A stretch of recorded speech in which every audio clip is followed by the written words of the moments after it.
अपने पत्र में महर्षि अरविंद ने अपनी पत्नी को लिखा कि मेरे 3 पागलपन हैं। पहला पागलपन यह है कि किसी भी तरह भगवान का साक्षात दर्शन करूंगा।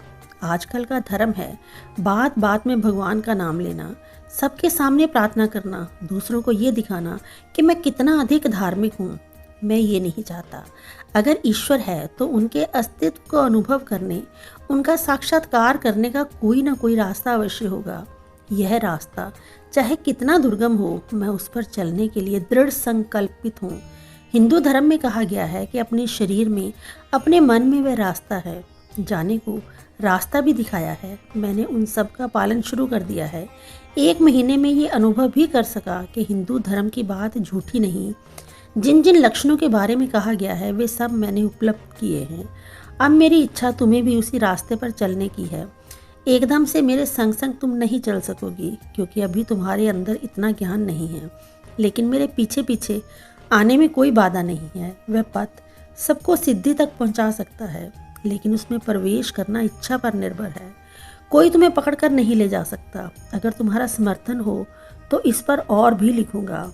मेरा दूसरा पागलपन है कि मेरा ये दृढ़ विश्वास है कि भगवान ने जो गुण, प्रतिभा, ऊंची शिक्षा, विद्या और धन दिए हैं वे सब भगवान के ही हैं।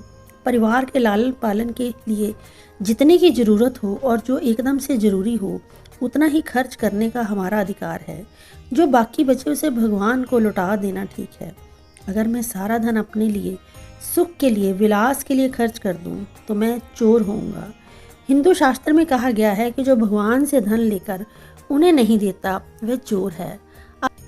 अब तक भगवान को 2 आने देकर 14 आने वाली अपनी सुख सुविधा में खर्च कर, भगवान का हिसाब चुकता कर संसारिक सुखों में डूबा रहा। आधा जीवन व्यर्थ बीता। पर जानवर भी अपने परिवार का पेट पालकर कृतार्थ होता है। तीसरा पागलपन ये है कि जहाँ दूसरे स्वदेश को एक जड़ पदार्थ, खेत खलियान, वन पर्वत, नदी के नाम से जानते हैं, वहाँ मैं स्वदेश को माँ के रूप में जानता हूँ। उसके लिए मेरे अंदर भक्ति है, उसकी मैं पूजा करता हूँ। माँ के वक्षस्थल पर बैठकर अगर कोई राक्षस उसका खून चूसने पर उतारू हो तो ऐसे समय बेटा क्या करता है? क्या निश्चिंतता के साथ खाने बैठ जाता है, या पत्नी बच्चों के साथ अमोद प्रमोद में डूब जाता है, या माँ के उद्धार के लिए दौड़ पड़ता है?